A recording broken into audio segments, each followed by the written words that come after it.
हमारे देश के हजारों गांव की तरह सरस गांव भी दो हिस्सों में बटा था। एक तरफ था शक्तिशाली नीलचंदी समाज का इलाका। ये लोग पारंपरिक तौर पर जमींदार थे और सदियों से गांव में दबदबा इन्हीं का रहा था।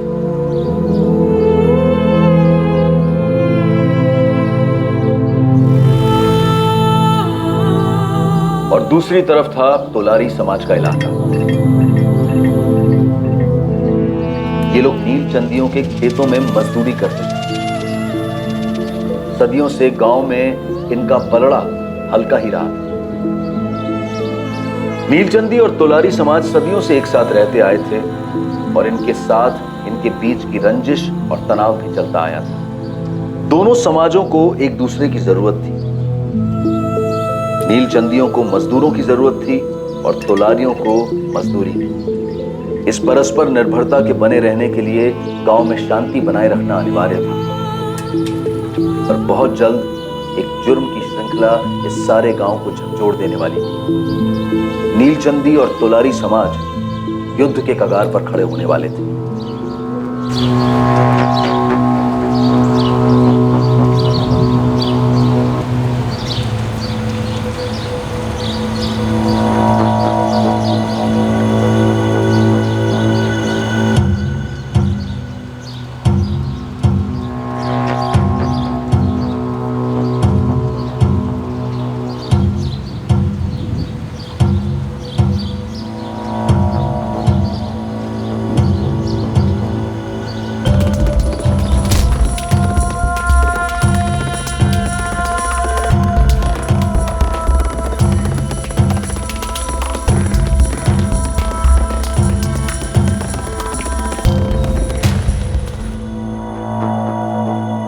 लो,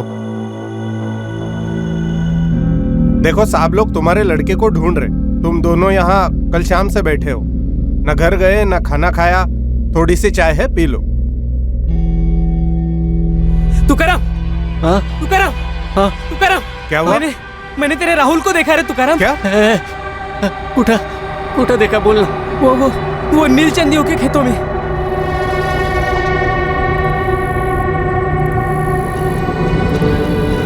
किसने मार दिया मेरे बच्चे को? मेरा राहुल। अरे तू ठीक से देखा क्या? अरे वही था क्या? हाँ तुकाराम, मैंने ठीक से देखा, वही था। हाँ तो चल। एक मिनट, तुम दोनों यही रुको। हाँ, तू अपने घरवाली को संभाल, तू अंदर आ। मेरा बच्चा उधर, मुझे जाने दो। मेरा बच्चा।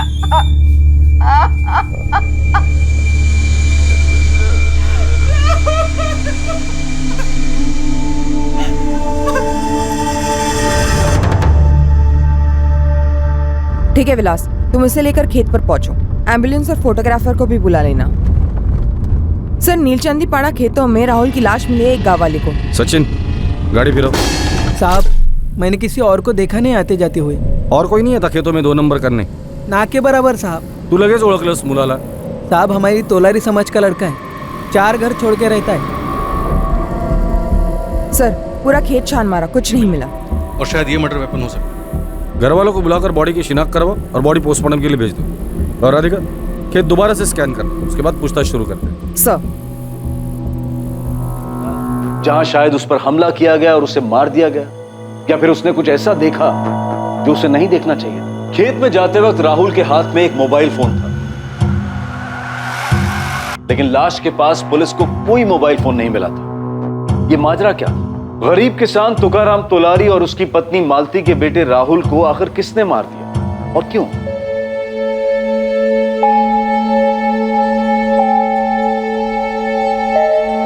तुकाराम, मालती, तुम्हारे राहुल को खोने का दर्द हमारे पूरे तोलारी समाज को। तुम्हारा छोटा भाई प्रवीण तो तुम्हारे साथ है ही, हम सब भी हैं। तुम्हें इंसाफ मिलने तक हम चुप नहीं बैठेंगे। ओम प्रकाश भाऊ, आप हमारे समाज के मुखिया हैं। आप भी पुलिस को सीधा सीधा जाके बता क्यों नहीं देते कि कौन है इस सबके पीछे? हम सब जानते हैं कि सुखीलाल नीलचंदी का किया करा है।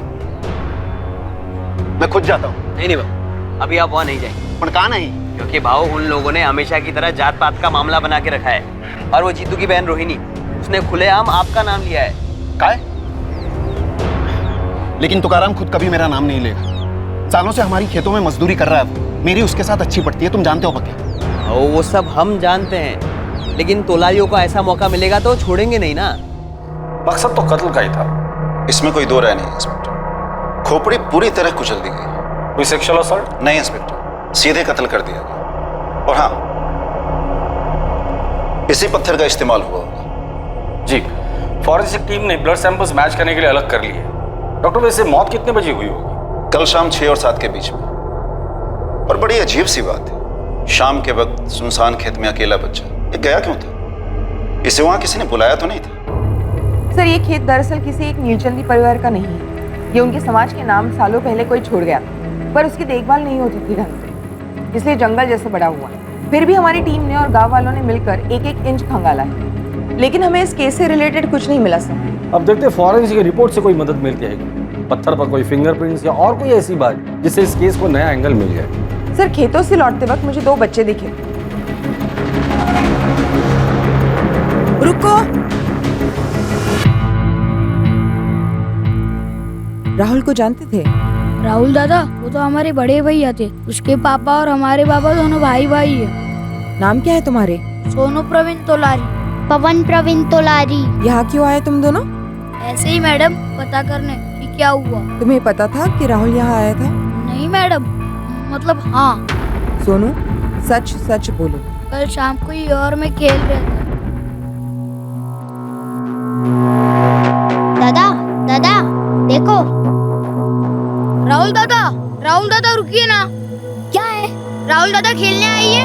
दिखता नहीं, मैं बिजी हूँ, मुझे किसी से मिलने जाना है। अब परेशान मत कर और रख अपना तुच्चा गोलेल अपने पास। किससे मिलने जा रहे हो राहुल दादा? फिर राहुल दादा थोड़े आगे गए और खेत के अंदर घुस गए। तुम बच्चे अक्सर खेतों में आते हो खेलने? कभी नहीं, ऊपर से नीलचंदियों का इलाका है, हम इस तरफ कभी नहीं आते। तुमने किसी और को देखा था खेत में? राहुल के बारे में कुछ अलग लगा, कुछ अटपटा उसके बर्ताव में? हाँ। क्या, बताओ मुझे। पहले वो हमेशा हमारे साथ खेलते थे, पर 8-10 दिनों से उनके पास मोबाइल क्या आ गया है, तब से हमारे साथ खेलते नहीं और बात भी नहीं करते, और एक भी गेम मोबाइल में खेलने नहीं देते। गांव में किसी और बच्चे के पास फोन नहीं है? तुम दोनों के पास नहीं है? हम तोलारी बच्चों में किसी पास मोबाइल नहीं है। कहीं इस मोबाइल को लेकर कुछ हुआ ना हो? सर, ना लाश पर मोबाइल, ना क्राइम सीन पर मोबाइल। कातिल शायद मोबाइल अपने साथ लेकर गया था। क्यों? सर, तुकाराम है, किसके बारे में पूछ रहा है? भेज दो। राधिका, तुकाराम की बीवी और रिश्तेदारों से बात करो, और शास्त्री खबरियों से बात करो। गांव में क्या माहौल है वो भी जरा देखो। साहब, आ जाओ। साहब, कुछ पता चला किसने मारा मेरे बेटे को? बैठो तुकाराम, बैठो। बैठ। किसी के साथ दुश्मनी थी? 11 साल का बच्चा सर, किसी के साथ क्या दुश्मनी होगी? तुकाराम, तुम्हारी किसी के साथ कोई दुश्मनी थी? गरीब का एक ही दुश्मन साहब, गरीबी। पूरी जिंदगी इसी से लड़ने में जाती है। मैं तो अपने बेटे राहुल को पढ़ा लिखा कर कुछ बनाना चाहता था। तुमने राहुल को मोबाइल फोन लेकर दिया था? बच्चा था मेरा साहब, बचपन में मेरे कोई लाड नहीं किए, इसलिए थोड़ी बहुत मैं करता था। तुम्हारे तोलारी समाज के और बच्चों के पास फोन नहीं है, सिर्फ राहुल के पास फोन था। उसको फोन पे खेल खेलने का भूत सवार था, बहुत जिद की उसने, इसलिए सेकेंड हैंड फोन खरीद दिया था, वो भी सबसे सस्ता वाला। उसमें सिम कार्ड भी नहीं था साहब। क्या हुआ रे? एक हफ्ते में दिल भर गया तेरा फोन से? सारे गेम्स खेल लिए पापा, ऑनलाइन तो कुछ खेल नहीं सकता, सिम कार्ड ही नहीं है। ये मेरा फोन ले, इसमें सांप वाला खेल है, खेल। मुझे नहीं खेलना, इस पे इंटरनेट तो है नहीं। मम्मी के मोबाइल में इंटरनेट है, लेकिन वो खेलने देती नहीं। अब एक काम कीजिए ना, मेरे मोबाइल में नया गेम डलवा दो ना पापा, प्लीज। बेटा, मुझे नहीं पता कैसे डलवाते हैं, तुझे फोन चाहिए था, मैं ला दिया। चाप से आपने फोन लाया ना पापा, उसको बोलो वो नया गेम डाल के देगा। कितने पैसे लगेंगे? वो तो मुझे नहीं पता, अगर महंगा होगा तो मत डलवाना। हाँ, अपनी ताकत में रहेंगे तो अगले हफ्ते डलवा दूंगा, जब तनख्वाह मिलेगी, ठीक है? थैंक यू पापा। तनख्वाह मिलने से पहले ही मेरा और कातिल अपने साथ फोन भी लेकर गया है। ये फोन के लिए मेरे बेटे को मार डाला? ये अभी पता चलना बाकी है। फोन में कैमरा था? हाँ साहब, वो हर चीज की फोटो लेता था, फिल्म बनाता, खूब हंसता। क्या क्या फिल्म बनाता है रे तू? अरे पापा ये तो कुछ नहीं है, ये देखो मम्मी, ये देखो गांव में, ये स्कूल के रास्ते पर, हाँ अब ये देखो ये खेतों में।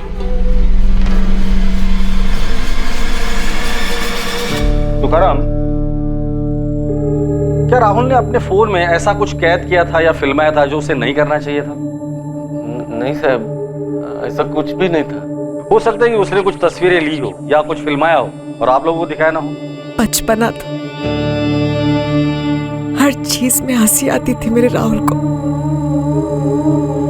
हर चीज का वीडियो बनाता था। शायद गांव में कोई चोरी छुपे कुछ कर रहा हो और तुम्हारे राहुल ने उसे देख लिया हो। क्या मतलब? मेरा मतलब है तुम्हारे इर्द गिर्द जान पहचान में कोई ऐसा है जो गैरकानूनी काम कर रहा हो और राहुल ने उसे मोबाइल पर कैद कर लिया हो। किसी पे शक है? कोई पड़ोसी या कोई रिश्तेदार? जी ऐसा कोई नहीं था, और सिर्फ 11 साल का था मेरा राहुल, कुछ छुपाता नहीं था वो। घर से इतनी दूर खेत की तरफ तुम्हें बताकर गया था? पता कैसे चला कि राहुल गायब हुआ है? राहुल के पापा के खेत से घर लौटने के 1 घंटे पहले तक राहुल हमेशा घर वापस आ जाता था। उस दिन मैं काम में उलझी हुई थी तो मेरा ध्यान नहीं गया। उसके बाद मैं राहुल को ढूंढने गई। सोमेश्वरी, राहुल को देखा क्या? नहीं, घर नहीं आया। नहीं, मैं उसे ढूंढने ही जा रही हूँ। अच्छा मैं भी आती हूँ। राहुल! राहुल! राहुल! बाळा, राहुल दादाला पाहिलंस का? राहुल! मीना ताई, मेरे राहुल को कहीं देखा क्या? नहीं घर, वो घर नहीं आया क्या? नहीं, पूरा गांव ढूंढ लिया, कहीं नहीं मिला। रोहिणी, मैं मालती के साथ राहुल को ढूंढने जा रही हूँ। मालती ताई, राहुल ने कुछ कहा था कि कहाँ जा रहा है? नहीं रोहिणी, कुछ नहीं कहा। चलो जल्दी कहाँ? राहुल! राहुल! राहुल! राहुल! राहुल! दादा, राहुलला पाहिलं कुठं? राहुल! राहुल! राहुल! राहुल! राहुल आलाय? राहुल! राहुल बेटा कहाँ हो तुम? राहुल! राहुल! राहुल! राहुल! अरे राहुल है! राहुल! राहुल! राहुल! देर रात तक हम ढूंढते रहे, फिर जाकर हम आप लोगों के पास आए शिकायत लेकर, और फिर खबर मिली कि मेरे राहुल की लाश मिली है खेत में। कभी किसी का कुछ नहीं बिगाड़ा, हमेशा अपनी मस्ती में रहता था मेरा बेटा।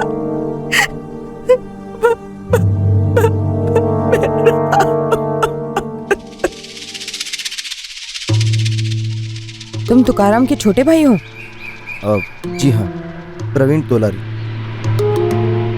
क्या लगता है आपको राहुल को किसने मारा होगा? हम सब भी हैरान है मैडम इस हादसे से, कुछ समझ ही नहीं आ रहा है। तुम्हारा और तुम्हारे भाई तुकाराम के बीच कोई खानदानी दुश्मनी, कोई जमीन का मसला वगैरह? जी नहीं मैडम, हमारे बीच परिवार में कोई दुश्मनी नहीं थी, लेकिन आप जानते ही हैं तोलारी समाज की पीढ़ियों से दुश्मनी चली आ रही है जमींदार नीलचंदियों के साथ। कोई खास नाम? हमारे समाज के लोगों को लगता है उस जमींदार सुखीलाल नीलचंदी का हाथ हो सकता है इसमें। बोल मुकुल, क्या खबर है गांव की? साहब ये जात पात का लफड़ा लग रहा है। तोलारी समाज के मुखिया से बात हुई। सुखीलाल नीलचंदी, वो तो नीलचंदी समाज का मुखिया है ना? उसका नाम तो काफी अच्छा है। सब अच्छा अच्छा ही बोलेंगे। उस आदमी के मुंह में राम, बगल में छुरी है। नफरत करता है वो हमारे लोगों से। लेकिन ओम प्रकाश भाव, एक 11 साल के बच्चे के साथ कैसी दुश्मनी? किसी के बच्चे को मार डालो, उससे ज्यादा दर्द हो सकता है उसे? यहाँ उसने हमारे पूरे समाज को दर्द दिया है, भयंकर दर्द। लेकिन आपके पास कोई सबूत या सुराग है? सबूत ये है कि बच्चे को उनके ही खेतों में मार डाला गया।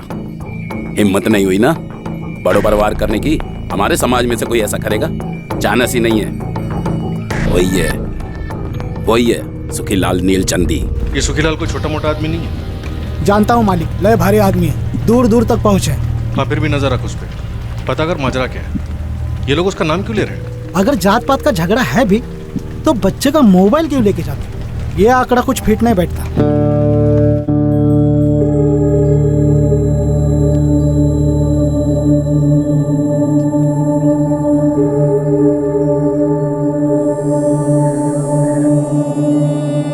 मोबाइल फोन बिना सिम का सस्ता सेकंड हैंड मोबाइल फोन लाश से अलग किया जाता है। क्यों? सर ये भी तो हो सकता है कि खेतों में कोई कपल मिल रहा हो, बच्चे ने उसकी वीडियो रिकॉर्डिंग की हो और उसी गर्मा गर्मी में बच्चे को मार डाला गया और मोबाइल छीन लिया गया हो। लेकिन सर ये इत्तेफाकन मर्डर नहीं लगता, क्योंकि राहुल किसी को मिलने जा रहा था। दिखता नहीं मैं बिजी हूँ, मुझे किससे मिलने जाना है? उसे मिलने बुलाया और वो चला गया, तो जाहिर सी बात है वो राहुल के जान पहचान वाला ही होगा जिसने राहुल को खेतों में बुलाकर उसे मार डाला और मोबाइल रख लिया। सर दूसरा, जाना पहचाना कातिल। तुकाराम का कहना है कि उसकी किसी के साथ कोई दुश्मनी नहीं थी। तुकाराम की बीवी मालती ने भी यही कहा, लेकिन उसके छोटे भाई प्रवीण ने जमींदार सुखीलाल नीलचंदी का नाम लिया। हमारे समाज के लोगों को लगता है उस जमींदार सुखीलाल नीलचंदी का हाथ हो सकता है इसमें, लेकिन कोई कारण नहीं बताया। खबरी मुकुल से तोलारी समाज के मुखिया ओम प्रकाश तोलारी ने भी यही कहा कि उन्हें भी ये लगता है कि इस सब में सुखीलाल नीलचंदी का हाथ है, जात पात का झगड़ा। फिर सुखीलाल का नाम? वही तो सर। सर तीसरा, सुखीलाल नीलचंदी, जात पात का मसला। सर आप जरा आके उस औरत से बात कीजिए ना, पूरा पुलिस स्टेशन सर पे उठा रखा है। कौन औरत? वो तोलारी समाज की तूफान मेल रोहिणी तोलारी। हद हो गई, हमें इंसाफ चाहिए। बुलाओ अपने साहब को अभी के अभी बुलाओ। क्या हो रहा है ये रोहिणी? क्या हल्ला मचा रखा है? हल्ला नहीं करेंगे तो आप लोग सुनते कहाँ हैं साहब? 2 महीने हो गए हैं, इनका बेटा और मेरा भाई जीतू गायब है, और साथ में इनका बेटा कमलू भी गायब है। क्या कर रहे हैं आप लोग उस बारे में? उधर देखिए, जितेंद्र रवि तोलारी उर्फ जीतू, कमलेश सुरेश तोलारी उर्फ कमलू, दोनों की खोज जारी है। इनके फोटोग्राफ्स हर पुलिस स्टेशन में लगे, खबरी काम पे लगे हुए, काम हो रहा है। इतना मुश्किल होता है क्या साहब 2 लोगों को ढूंढना? वहां नीलचंदी को कोई बछड़ा भी गायब होता है तो पूरी फौज लग जाती है आपकी, और 24 घंटों में यूं ढूंढ निकालते हैं उन्हें। तुम कहना क्या चाहती हो रोहिणी? मैं वही कहना चाहती हूँ साहब जब सुनना नहीं चाहते, वही जब सुनकर अनसुनी कर देंगे, और वो है सच। और सच यही है साहब कि मेरे भाई जीतू और इनके बेटे कमलू को नीलचंदी के प्रधान सुखीलाल ने ही गायब करवाया, और उसने तगड़े पैसे ठूसकर आपके मुंह में से आपकी जुबान भी गायब करवा दी।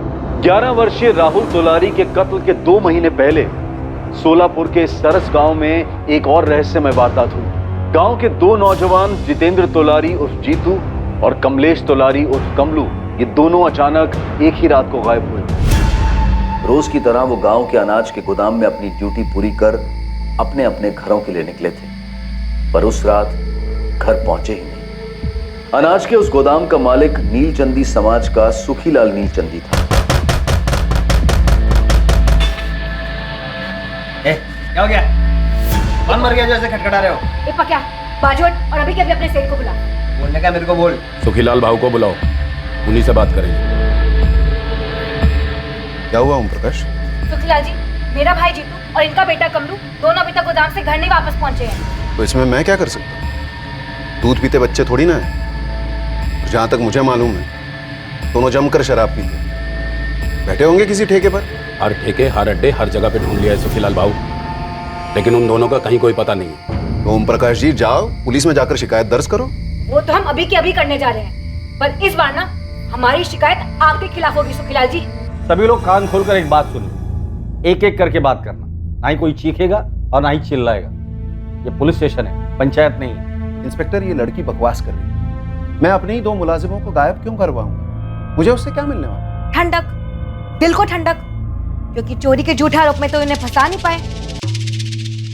उस दिन से 6 महीने पहले दिवाली को कुछ ही दिन थे। सुखीलाल की पत्नी विद्या घर पर अकेली थी, पर जब वो नहाकर बाहर आई तो उसे अपनी जिंदगी का सबसे बड़ा झटका लगा। सुखीलाल जी, आपको किसी पर शक है? कोई ऐसा जिसका यहाँ आना जाना है? अगर शक है तो बता दीजिए, हम तहकीकात करेंगे। हाँ, शायद कुछ करने जैसा है।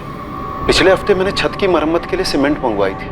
मेरे गोदाम में काम करने वाले 2 लड़के जीतू और कमलू सीमेंट लेकर घर आए थे।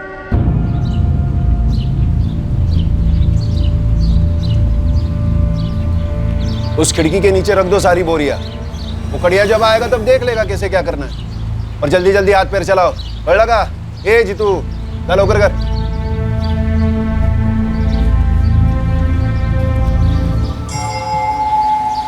ए जीतू कमलो ऐसा ले, क्या कर रहे हो वहां? जाओ दूसरी बोरी ले आओ। मैं दावे के साथ तो नहीं कह सकता कि चोरी उन्होंने ही की है, लेकिन और कोई भी हिम्मत नहीं कर सकता। मुझे उन दोनों का बर्ताव भी अजीब लगा। ऊपर से दोनों पीने वाले लड़के, गरीब हैं, मन ललचाया होगा। सुखीलाल के शक के आधार पर पुलिस ने जीतू तोलारी और कमलू को गिरफ्तार कर लिया। इससे तोलारी समाज में हलचल मच गई। शास्त्री साहब, आप बिना सबूत के हमारे बच्चों को ऐसे नहीं उठा सकते। वो नीलचंदी कुछ भी कहेगा तो आप लोग मान लेंगे क्या? हमारे बच्चे कोई गलत काम नहीं करते। अरे साहब, अगर गलत काम करते तो मेहनत मजदूरी क्यों करते वो? आप अभी के अभी हमारे लड़कों को छोड़ दीजिए साहब, वरना हमारा पूरा समाज रास्ते पे उतर आएगा साहब। 2 मिनट के अंदर आप लोग ना सिर्फ पीछे हटेंगे बल्कि सीधा अपने घरों को, और जो बीच में आएगा वो हवालात।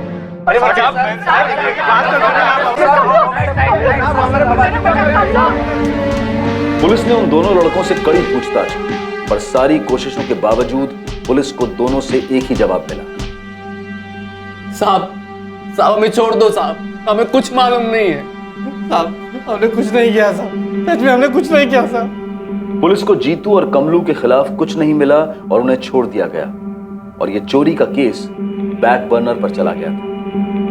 6 महीने से खुंदक थी इन्हें साहब। जब मेरे भाई जीतू और कमलू पर चोरी का इल्जाम न लगा पाए तब उन्हें गायब भी करवा दिया। इंस्पेक्टर, जब आपने मुझसे कहा कि आपको उन दोनों के खिलाफ कुछ नहीं मिला, तो मैंने अपनी गलती मान ली और उन दोनों को वापस काम पे रख लिया, ताकि 6 महीने बाद आप ये सारा खेल फिर से खेल सको और कोई आप पे शक ही ना करे। एक मिनट, तुम सुखीलाल जी पर कौन सी बुनियाद पर आरोप लगा रही हो? इन्होंने कौन सी बुनियाद पर मेरे भाई जीतू और कमलू पर चोरी के आरोप लगाए थे, और आप लोगों ने कौन सी बुनियाद पर उन्हें गिरफ्तार किया था, उनकी कुटाई की थी? हाँ, जवाब दीजिए। इनका खून खून और हमारा खून पानी, ये कैसा इंसाफ हुआ साहब? तुम्हें जितने भी वाहियात इल्जाम लगाने ना लगाओ, पर इतना याद रखो, जो गायब हुआ है उसे भले ही ढूंढा जा सकता, लेकिन जो अपनी मर्जी से भाग गया है ना, उसे ढूंढना बेहद मुश्किल। ये क्या हुई बात साहब?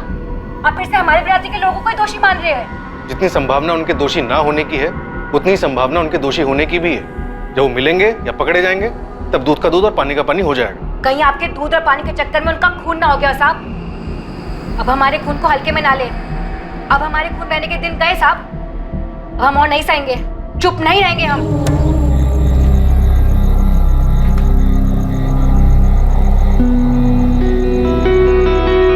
बाबा, मैंने सोच लिया मैं क्या बनूंगा। क्या बनेगा बेटा?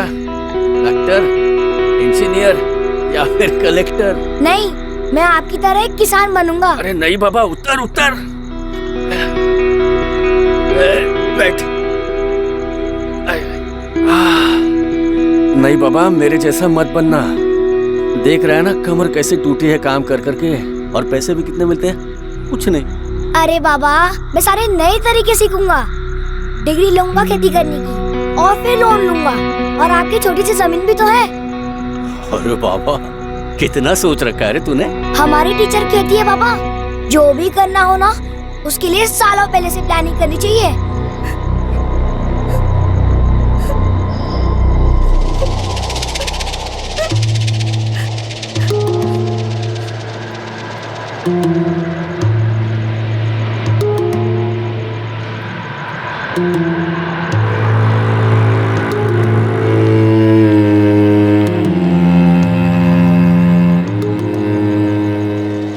तुम्हें उसे संभालना होगा तो करो।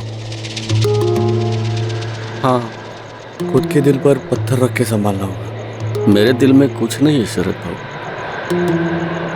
वहां सिर्फ वो था, और सिर्फ वो, सब खाली। खलास, चलता हूं।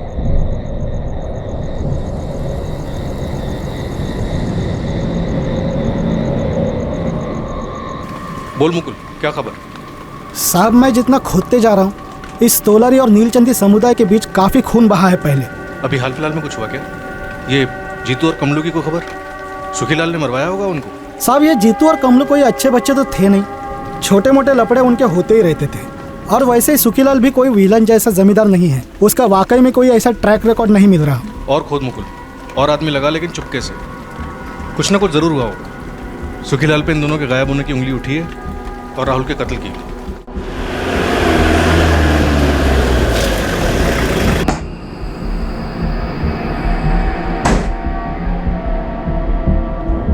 सुखीलाल जी थांबा, आप मेरे साथ चलिए। सुखीलाल जी, सर आपका वेट कर रहे हैं।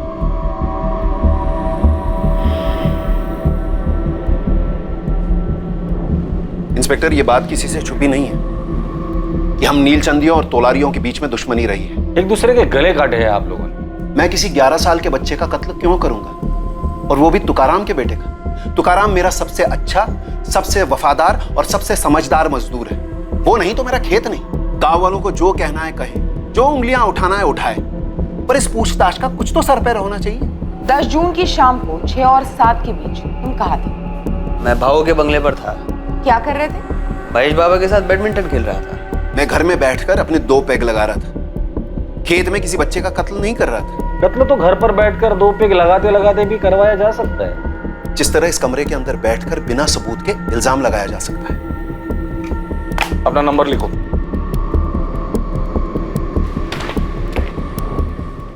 अगर तुम चाहते हो कि तुम्हें इस पैड की तरफ अटका ना जाए, तो चुपचाप ये पैड उठाओ और दोबारा से दो।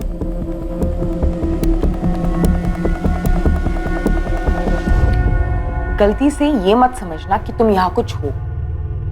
थाने में इंसान या तो मुजरिम होता है या मासूम, और कुछ नहीं। देखिए, मैं घोड़े पर सवार होकर आपके पास नहीं आया। आपने मुझे बुलाया, आप सवाल पूछ रहे हैं और मैं जवाब दे रहा हूँ। तो दीजिए जवाब। बताइए, जीतू और कमलू कहाँ हैं? ये सवाल तो मुझे आपसे पूछना चाहिए। मेरे घर से जेवर चोरी हो गए, अभी तक आपने चोर का पता नहीं लगाया। मैं और एक बात कहना चाहता हूँ, उन दोनों लड़कों को मैंने वापस नौकरी पर रखा होगा, लेकिन मैं दावे के साथ कह सकता हूँ चोरी उन्होंने ही की है। वो तो तभी पता चलेगा जब वो पकड़े जाएंगे। पर सुखीलाल जी, मुझे लगता है वो जिंदा नहीं है। अगर वो जिंदा नहीं है तो उसके लिए मैं जिम्मेदार नहीं हूँ, और अगर वो जिंदा है तो मुझे मेरे जेवर वापस चाहिए। और अगली बार आप मुझसे ये सवाल मत कीजिए कि जीतू और कमलू का है। ये सवाल मुझे आपसे करना चाहिए। और कुछ पूछना है कि अनुमति देंगे आप?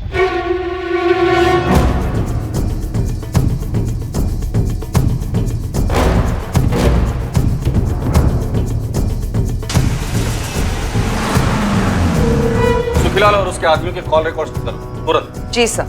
सुखीलाल को हम क्लीन चिट नहीं दे सकते। तुकाराम सालों से उसके यहाँ मजदूरी कर रहा है, तो दोनों के बीच खटास पैदा हुई होगी, या फिर ऐसी कोई बात जो अभी तक हमारे रडार पर नहीं है।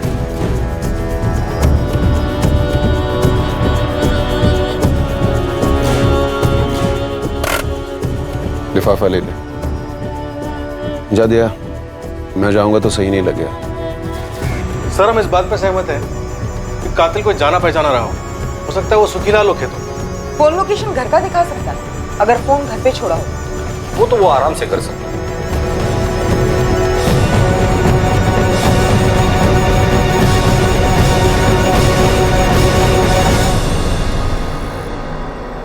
राहुल, जरा।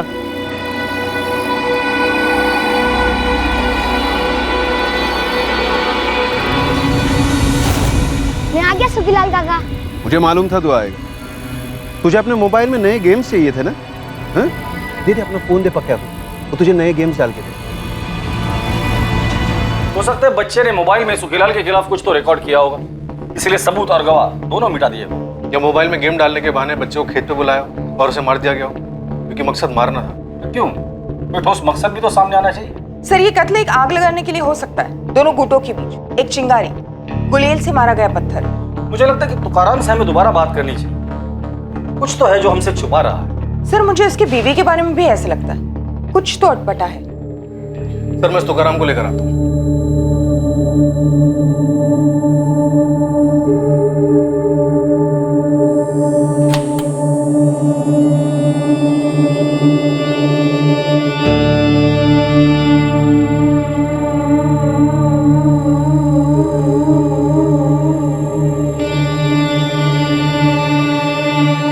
राहुल, क्या शूट कर रहे हो? सुनो, दिखाओ।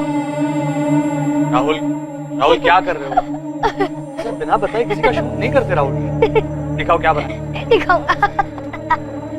यार, फोन दो। फोन दिखाओ। आज के बाद तुम मेरे फोन को हाथ नहीं लगाओ। मैं सिर्फ गेम्स खेल रहा था। मैंने कहा ना, छुओगे नहीं।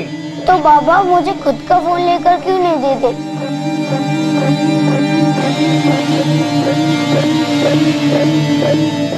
देखो, अभी कॉलेज जाने तक तुम्हें फोन नहीं मिलेगा। जाओ बाहर जाके असली गेम्स खेलो, जाओ जाओ। आप बच्चे पे ऐसे क्यों चिल्ला रहे? दे दीजिए ना उसे एक फोन, उसके सारे दोस्तों के पास है। सब करेंगे मतलब हम भी करेंगे? अपनी कोई सोच नहीं है क्या? ये चाय है या खीर? लाइए, मैं दूसरी बना लाती हूँ।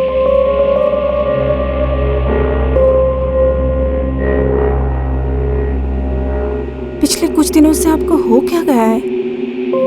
आप इतने चिड़चिड़े क्यों हो गए?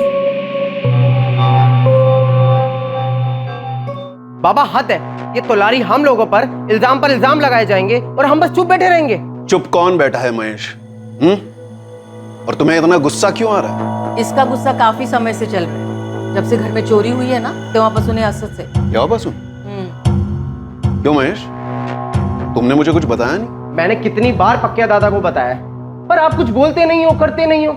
ये तोलारी आप पर, हमारे समाज पर बिंदास कीचड़ उछालते हैं। इन लोगों की औकात नहीं। नहीं बड़ा गलत बात। किसी भी समाज के बारे में ऐसा नहीं बोलते। हाँ, वो गरीब जरूर हैं, लेकिन उनकी मेहनत के कारण ही हम आराम से जी पाते हैं। लेकिन उन लोगों ने हमेशा हमसे झगड़ा ही किया है बाबा। तो तुम्हारी पीढ़ी को इस झगड़े को मिटाना है, बढ़ाना नहीं है। वो लोग कभी पीछे नहीं हटते बाबा। हम ही लोगों को हमेशा सिर झुकाकर निकल लेना पड़ता है। अरे तो इसका मतलब ये तो नहीं कि बात बात पर हाथापाई पे उतर आओ। पुलिस है, प्रशासन है, और हमारे लोग राजनीति में भी है। हमारे कोई लोग वोग नहीं है बाबा। ये लोग नीलचंदियों के जेब में है। हमारे सिर्फ हम लोग हैं, और हम लोगों के बीच में भी गद्दार है। नहीं साहब, मेरी सुखीलाल सेठ से कोई शिकायत नहीं। लेकिन तुम्हारे समाज वाले उस पर उंगली उठा रहे। सुनने में आया कि सुखीलाल के साथ तुम्हारा कोई पुराना मसला है। क्या मसला? तो तुम कह रही थी? हाँ मैडम, ये सुखीलाल का आदमी पकिया एक नंबर सा खड़ूस है। तो क्या हुआ उसे? कुछ किया? छेड़ा तुम्हें? नहीं, वो नहीं। वो कल आया था यहाँ, इस तुकाराम को कुछ पैसे दे रहा था। अच्छा, ये पहली बार हो रहा है? मैंने तो पहली बार ही देखा मैडम। पर ये हो क्यों रहा है? तुकाराम सुखीलाल के पैसे क्यों ले रहा है? वो लोग तो हमारे दुश्मन हैं। हमारे समाज की जो दुश्मनी है नीलचंदियों से, वो मेरी दुश्मनी नहीं है साहब। मैं कभी किसी लफड़े में नहीं पड़ा हूं। मुझे तो बस अपने काम और अपने बच्चे से मतलब था, और अब मेरा बच्चा ही नहीं रहा तो काम करने में मतलब ही नहीं रहा। काम के दौरान सुखीलाल या उसका आदमी पकिया या और किसी से कभी झगड़ा हुआ था? नहीं साहब, कभी नहीं। उल्टा कल सुखीलाल सेठ ने पकिया के हाथों मेरी तनख्वाह और 1 महीने का एडवांस भिजवाया। बोले काम मत छोड़ना, इज्जत करते हैं मेरी साहब मेरे काम की। सोमेश्वरी, क्या तुम्हें वाकई में लगता है कि सुखीलाल ने राहुल को मारा या मरवाया होगा? कोई और माजरा? सालों से पड़ोसी रही हो तुम। देखिए मैडम, मेरा नाम नहीं आएगा ना? नहीं, बोलो। जिस शाम को राहुल गायब हुआ था, हम लोग पूरा गांव उसे ढूंढ रहे थे मशाल लेकर, मगर हमें लाश नहीं मिली। राहुल, राहुल बेटा कहाँ हो? राहुल। हाँ, दूसरे दिन किसी गाँव वाले को मिली, नीलचंदियों के खेत में। लेकिन आप लोगों को कैसे पता चला कि राहुल अपनी मर्जी से खेत पर गया था? जब मैंने पूछा था राहुल के चचेरे भाइयों से, सोनू और पवन। तुम्हें पता था कि राहुल यहाँ आया था? नहीं मैडम, मतलब हाँ। राहुल दादा खेलने आई है? दिखता नहीं, मैं बिजी हूँ, मुझे किसी से मिलने जाना है। जब आपने पूछा तब उन दोनों बच्चों ने आपको बता दिया कि राहुल खेत पे गया था। पर जब हम सब लोग, पूरी बिरादरी उसे रात भर ढूंढ रहे थे, तब दोनों ने चूं तक नहीं की। तो तुम ये कह रही हो कि किसी ने उनसे चुप रहने के लिए कहा था? उनका बाप जो है प्रवीण, तुकाराम भाऊ का छोटा भाई। भाइयों के बीच कोई मसला? जमीन। अरे दादा, वो जमीन सड़ रही है। कुछ सड़वड़ नहीं रही है, हमारे पुरखों की जमीन है जो हमारे बाबा ने हमें दी है। अरे रुमाल जितनी जमीन बंजर है, अब खरीदार सामने से आया है। अरे मुझे आंसू देखी, हमें नहीं बेचनी है। वो जमीन हम हमारे बच्चों को देंगे, मेरे राहुल को, मेरे सोनू पवन को, वो उनके बच्चों को देंगे। ये बक दादा, भुलाई महान है, मेहनती भी है, अच्छा खासा कमा लेता है और बचा भी लेता है, पर हर कोई तेरे जैसा नहीं बनना चाहता। कम से कम मैं तो नहीं बन सकता। एक सामने से खरीदार है, अब तो ना मत कर। आता काय भी झालं तरी मेरा जवाब नाही हो। अरे पर पैसा ही सब कुछ नहीं होता है प्रवीण। इंसान की इज्जत भी कोई चीज होती है। अहो वहिनी तुम्ही तरी समजावा की।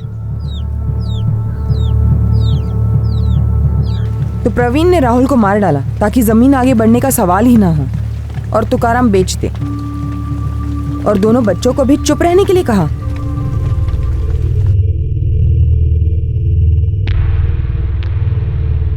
एक मिनट,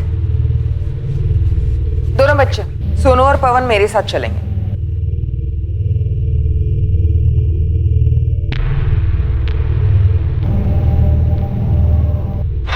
साहब, तुकाराम दादा, कुछ पता चला क्या किसने किया है? नहीं। तो साहब मुझे बस ना, सुनने में आया तुम दोनों भाइयों के बीच जमीन को लेकर कुछ झगड़ा चल रहा है। 15/17 तोलारी पड़ा। तो इस जमीन का राहुल के कत्ले से क्या ताल्लुक है? तुकाराम तुम जमीन बेचना नहीं चाहते, और प्रवीण तुम जमीन बेचना चाहते। तो सिर्फ इतने के लिए मैं अपने भतीजों को मार दूंगा? सोनू, पवन, देखो तुम्हें सच बताना होगा। क्या तुम्हारे बाबा ने तुमसे ये कहा था कि किसी को नहीं बताना कि तुमने राहुल को खेत में जाते देखा था? नहीं मैडम, भगवान की कसम, बाबा ने हमें ऐसा कुछ नहीं कहा था बोलने के लिए। तो फिर बेटा तुमने सारे गांव वालों को खेत वाली बात क्यों नहीं बताई? हम दोनों काफी डरे हुए थे कि राहुल दादा के साथ कुछ गलत तो नहीं हो गया। हमें कुछ समझ नहीं आ रहा था, इसलिए हमें किसी को बोला नहीं। आपको मुझ पे शक है ना? तो इनसे भी पूछो ना, इन्होंने बच्चा खोया अपना, क्या इनको भी मुझ पे शक है? नहीं साहब, हमारी जमीन का मसला ऐसा कोई मसला नहीं है, और प्रवीण मेरे साथ ऐसा कभी नहीं करेगा। 10 जून की शाम को कहा था? मैं रहीम खान की जमीन पे काम कर रहा था। नंबर दो उसका। पहले अपना नंबर दो प्रवीण।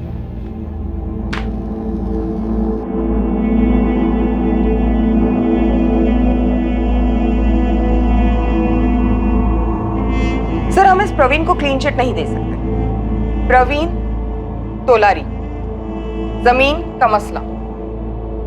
सर, इसमें डाउट नहीं है कि राहुल को मारने के बाद तुकाराम जमीन को लेकर इतना नहीं बैठता। प्रवीण के पास मोटिव है जो हमें सुखीलाल की तरफ से नहीं मिला। कत्ल को 1 हफ्ता हो गया, लेकिन अभी तक हमने कोई भी प्रोग्रेस नहीं की, सिवाय इस प्रवीण के एंगल के। सर, मुझे अब भी लगता है कि बच्चों को कुछ कहने से खामोश कर दिया गया। शास्त्री, मुकुल खबरी ने सुखीलाल के बारे में कुछ बताया? नहीं सर। तुकाराम खेतों पर लौट गया। अपने दर्द को दिन में वो पसीने में डुबोने लगा, और रातों को राहुल की यादों को शराब में डुबोने लगा। दूसरी ओर इन्वेस्टिगेशन भी एक ऐसे मोड़ पर रुक गई थी जहां आगे का कोई रास्ता नहीं दिख रहा था। राहुल का कत्ल हुए अब 2 महीने बीत चुके हैं। सर, सुखीलाल पकिया प्रवीण के कॉल रिकॉर्ड स्कैन किए, लोकेशन हिस्ट्री भी स्टडी की, लेकिन तीनों के खिलाफ कुछ शो नहीं हो रहा। हेडक्वार्टर से फॉरेंसिक रिपोर्ट भी आ गई सर। पत्थर पे लगा खून राहुल के खून से मैच हो गया। पत्थर पर कोई फिंगरप्रिंट्स? नहीं सर, लगता है कातिल ने कत्ल करने के बाद फिंगरप्रिंट्स मिटा दिए। पत्थर से सर कुचला गया है। मुझे लगता है इस केस को हमें अलग एंगल से देखना चाहिए। हो सकता है ये कातिल बच्चों को मारने वाला कोई साइकोपैथ है, या फिर कोई तंत्र मंत्र वाला, जिसका इस गांव और उसके पॉलिटिक्स से दूर दूर तक कोई कनेक्शन ना हो। लेकिन सर, कातिल जाना पहचाना हुआ होगा। हो सकता है ये साइकोपैथ या तांत्रिक उसने बच्चे से दोस्ती कर ली हो। वैसे भी ये लोग एक्सपर्ट होते हैं अपने शिकार से दोस्ती करने में। खबरियों से पता करो गांव में कोई नया दिखा था क्या। और राधिका, जितने भी पुराने साइकोपैथ्स और तंत्र मंत्र वाले हैं, उन सबकी हिस्ट्री निकालो। इससे पहले कि पुलिस किसी और एंगल पर काम शुरू करती, मौजूदा एंगल्स में से पुलिस को एक नहीं बल्कि 2 चौंकाने वाली खबरें आई।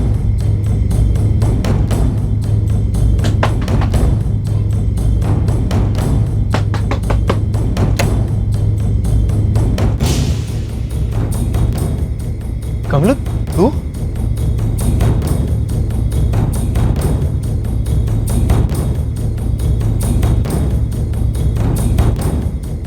हेलो मुकुल भाई, लतीफ। मुकुल, अपने लड़के को बोल वहां से ले नजर बनाए रख। मैं भी क्या भी पहुंच रहा हूं।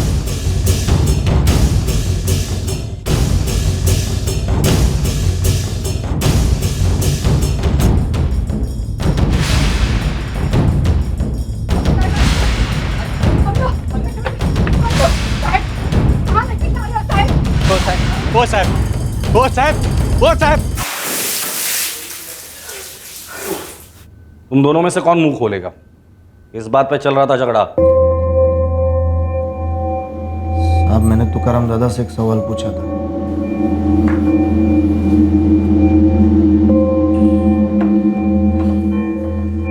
दादा, अपना समाज ना फालतू में उस सुखीलाल नीलचंदी के पीछे पड़ा है।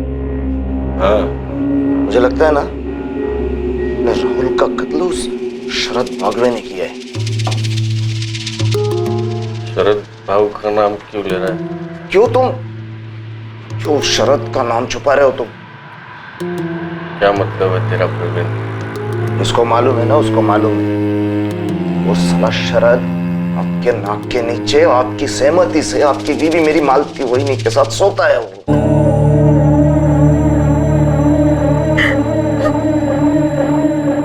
उस कुत्ते शरद ने वहीनी को आपसे अलग करने के लिए राहुल को रास्ते से अलग कर दिया। आप यहाँ बैठकर सब सह रहे, सिर्फ आंसू बहा रहे।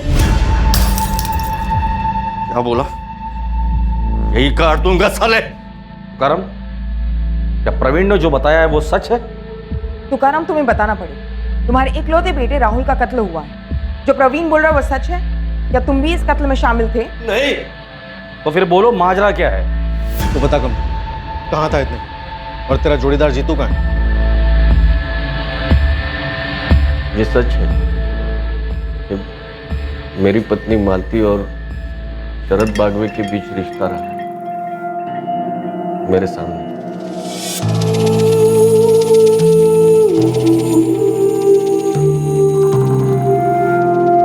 एक ही रात में पुलिस के हाथ दो ऐसे एंगल्स लगे थे जो अब तक उनकी रडार में आए ही नहीं थे। एक, कमलू 4 महीने गायब रहने के बाद खुद घर लौट आया था, तो क्या सुखीलाल पर लगा आरोप सही नहीं था? और जीतू क्यों नहीं लौटा था? दूसरी चौंकाने वाली लीड थी तुकाराम तुलारी की पत्नी मालती का शरद बागवे के साथ अफेयर। कौन था ये शरद बागवे? और तुकाराम की पत्नी मालती और इस शरद का अफेयर तुकाराम के सामने क्यों हो रहा था? वो हमारे घर की हालत काफी खस्ता हुई थी, मरम्मत करवानी थी। तेरी छत तो दम तोड़ रही है तुकाराम। प्लास्टरिंग के साथ में छत का भी काम करा ले। एक ही ठेके में दोनों काम कर दूंगा। पर घाई करा, ये तो छत गिरेगी सर पे एक दिन। हाँ हाँ, काम तो करवाना ही है। आप ये बताओ पैसे कितने लगेंगे? राहुल, तू स्कूल जा, देरी हो जाएगी ना। तो जा। बाबा, सब चकाचक हो जाएगा ना? हाँ, सब हो जाएगा। अभी तो जा, ध्यान से जाना। हाँ चल।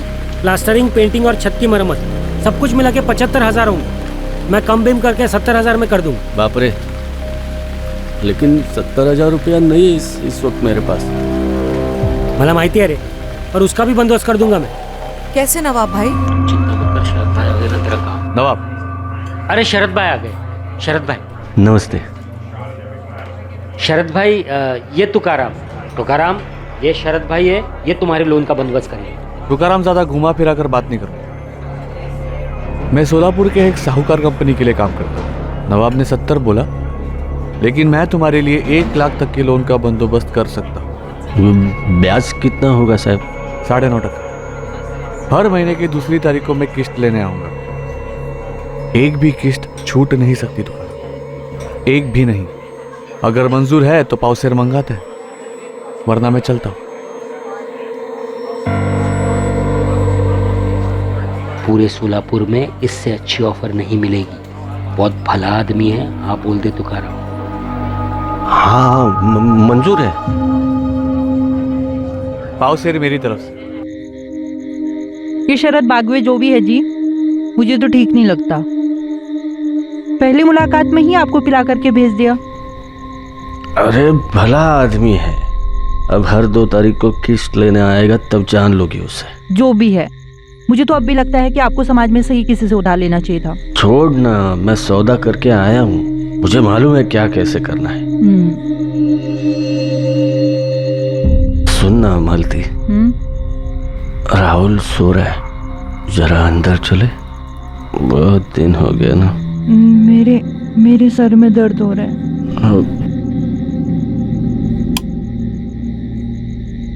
अगले दिन से घर काम शुरू हो गया और 1 हफ्ते में पूरा हो गया। और फिर 2 तारीख भी आ गई। अरे नमस्ते, नमस्ते शरद भाऊ। नमस्ते। काम पूरा हो गया? हाँ जी हो गया। हाँ। मालती मेरी पत्नी। नमस्ते। सुंदर। हाँ? बहुत सुंदर काम किया है नवाब ने घर पे। हाँ हाँ। अच्छा काम की बात, किस्त तैयार है? हाँ हाँ बिल्कुल, आप बैठिए, मैं अभी लाया। चाय वगैरह? हाँ जरूर। अच्छा सुनो मालती जी। तुम्हारे लिए मेरे घर के है, मैं हर नए घर में देता हूँ, रख लो। अच्छे लग रहे तुम्हारे हाथों में। मेरी पीठ पीछे क्या और कब शुरू हुआ मुझे नहीं पता चला साहब। मेरा एक ही मकसद था, ज्यादा से ज्यादा मेहनत करूं, पैसे बचाऊं, ताकि मैं मेरे राहुल को कुछ अच्छा बना सकूं। अरे बाबा देखिए ना, शरद काका मेरे लिए क्या लाए। बहुत ही बढ़िया किताब है। अरे वाह। और उनके मोबाइल में बहुत सारे गेम्स हैं। हाँ? और उन्होंने मुझे खेलने भी दिया। बढ़िया है बढ़िया है। मालती किश्त दे दी ना ठीक से? हाँ। ये शरद भाऊ हर बार ही फूल ले आते हैं। और हर बारी मेरे लिए भी कुछ लाते हैं। बाबा एक पुराना फोन खरीद के दो ना बाबा, सिर्फ गेम्स के लिए। अभी नहीं बेटा, पहले ही शरद भाऊ की सारी किश्तें पूरी होने दे, उसके बाद ला दूंगा, ठीक है? पक्का? हाँ रे बाबा पक्का। अब 1 गिलास पानी पिलाएगा बाबा को? हाँ। जा। 12 में से 6 किश्तें पूरी हुई थी, सब ठीक ठाक चल रहा था। कम से कम मुझे तो ऐसे ही लगा था।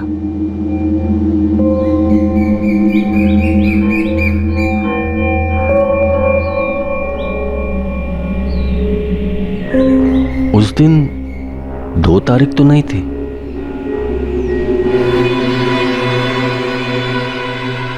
जी किया था दोनों के टुकड़े टुकड़े कर दूं वही के वही।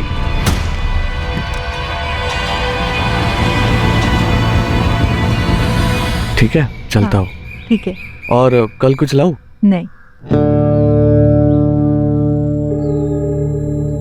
वो मैं यहाँ से गुजर रहा था तो सोचा हालचाल पूछता चलो।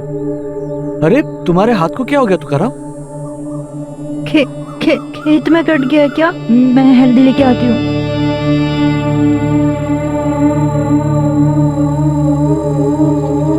तुकाराम आज रात को 8 बजे मिल मुझे ठेके पर।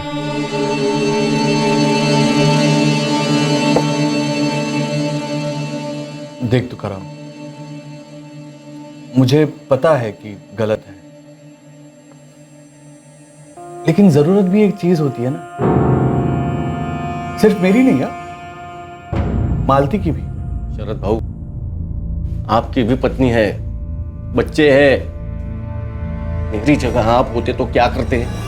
सिर्फ पत्नी होती, बच्चा नहीं होता तो पता नहीं मैं क्या करता, लेकिन बच्चे के खातिर, परिवार के खातिर मैं सोचता चलो पत्नी को अपनी जरूरतें पूरी करनी है, मैं अपना देख लूंगा जो भी है वो, लेकिन घर तोड़ने का कोई मतलब नहीं बनता।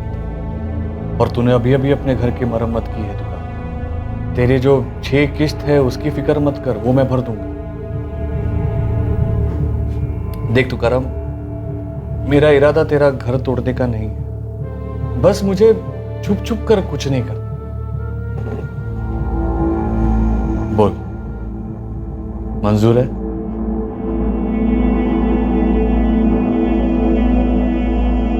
घाव संभाल, अभी नया है, थोड़े दिन में भर जाएगा। लालच था, मजबूरी थी, डर था, पता नहीं क्या था, शायद सब था, पर मैंने मेरी पत्नी और उसके प्रेमी का रिश्ता कबूल कर लिया।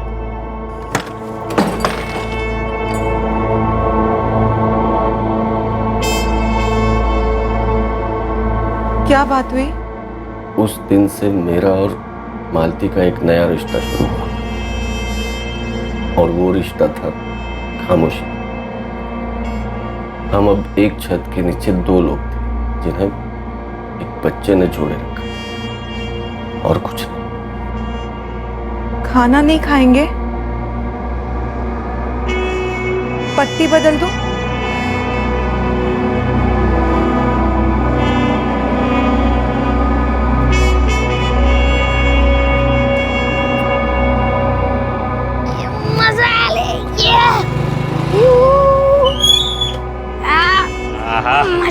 काका। अच्छा अली, हाँ अगली बार तुझे और दूर ले जाऊंगा और एक दिन तुझे चलाना भी सिखाऊंगा, ठीक है? बाय काका। बाय। थोड़े ही दिनों में एक आदत सी हो गई, सिर्फ राहुल के बारे में सोचना, सिर्फ उसके लिए जीना। बाकी सब कुछ मानो तो एक पूरा सपना था, और उस पूरे सपने की आदत हो गई मुझे। उसे मैं झेल लेता सिर्फ अपने राहुल के लिए, और अब राहुल को ही मार। साहिब, मुझे लगता है उस साले शरद ने मारा है हमारे राहुल को। नहीं। क्यों नहीं? तुम्हें कुछ और पता है या कुछ छुपा रहे हो हमसे? अब क्या छुपाऊंगा साहब, सब कुछ तो खत्म हुआ है। कुछ नहीं खत्म हुआ है। जब तक राहुल का कातिल नहीं मिलता हमारे लिए कुछ भी खत्म नहीं हुआ है। तुकाराम, तुमने बताया था कि शरद बागवे और राहुल की अच्छी जमती थी। हाँ। और हम जानते कि राहुल का कातिल उसके पहचान वाला था, तभी तो उसने राहुल को खेतों में बुलाया और राहुल वहां चला गया। अरे राहुल, बाबा ने नए गेम्स डाले कि नहीं फोन में? हाँ शरद काका, अब तक नहीं डाले। हाँ। अच्छा सुन, नीलचंदियों का खेत पता है तुम्हें? हाँ। क्यों काका?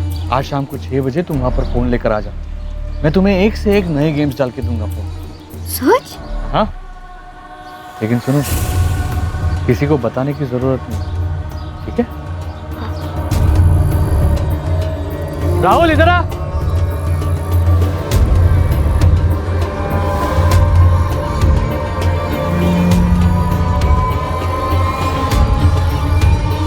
लेकिन शरद क्यों मारेगा मेरे बच्चे को?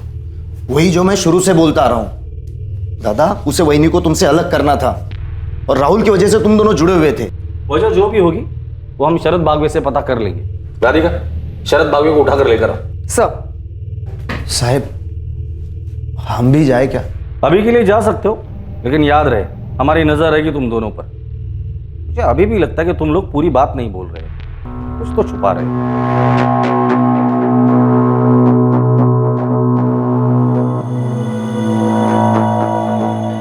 क्या बोला कमलू ने? कह रहा है कि वो भागा ही नहीं। भागा नहीं था तो कहां था पिछले 4 महीने से?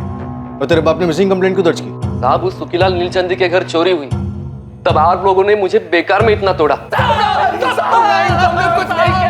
उसके बाद मेरे खिलाफ कुछ साबित नहीं हुआ, लेकिन सुखीलाल के गोदाम में काम करने के लिए मन नहीं कर रहा था साहब। इस गांव से ही बाहर निकलना चाहता था, इसलिए मैं दिल्ली चला गया। क्या काम कर रहा था दिल्ली में?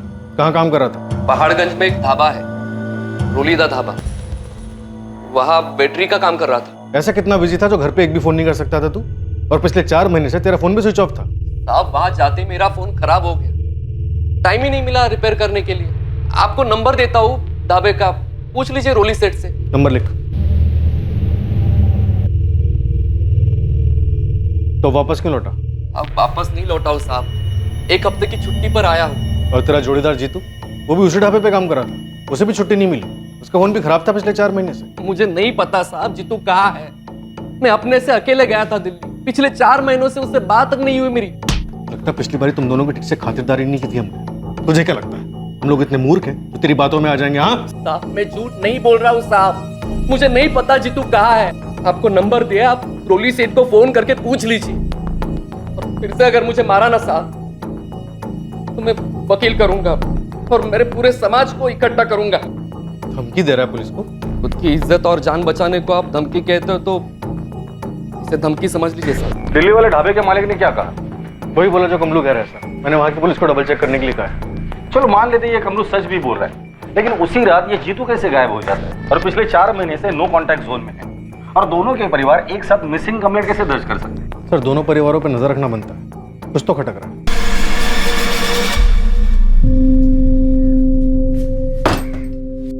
क्या हुआ पुलिस स्टेशन में? रात भर थे आप?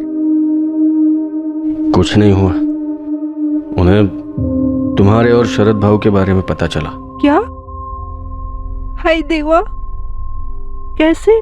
भले जितना इत्र लगाओ, बदबू को कौन रोक सकता है?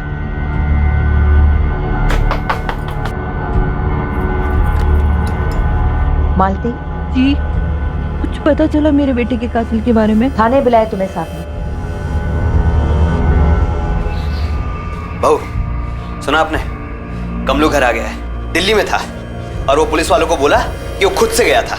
और इतने दिनों से वो लोग बाबा को विलेन बना रहे थे, अब तो सच में कुत्ते को गायब कर देना चाहिए। चुप, क्या समझाओ वेला? बेची की तरह जबान चल रही है इसकी आजकल।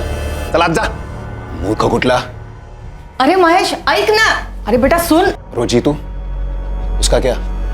वो भी लौटा है? कमलू, पुलिस ने जीतू के बारे में कुछ बताया? वो मुझे कुछ क्यों बताने लगे? सिर्फ जीतू के बारे में कुछ आड़े टेढ़े सवाल किए जा रहे थे।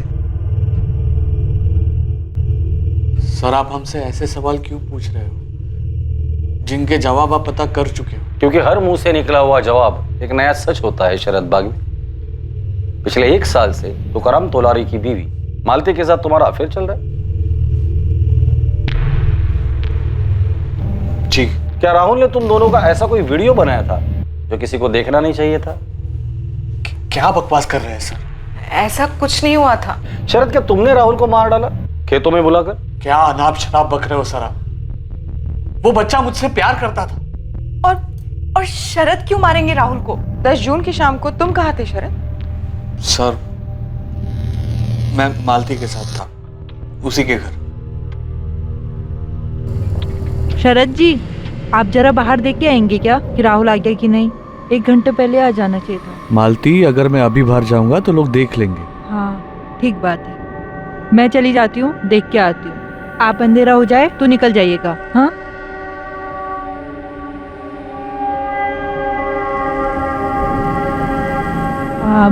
और सुनिए, राहुल के बाबा भी आने वाले होंगे, उनके आने के बाद ही निकलिएगा। मैं आती हूँ। मैडम, मैं वहाँ आधा घंटा बैठा रहा, फिर तुकाराम वहाँ आया। नमस्ते शरद बाबू, ये राहुल और मालती कहाँ है?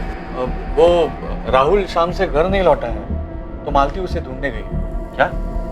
मैं भी जाकर देखता हूँ। रुक तुकाराम, अंधेरा हो गया, मैं भी निकलता। बस यही हुआ था मैडम, यही सच है।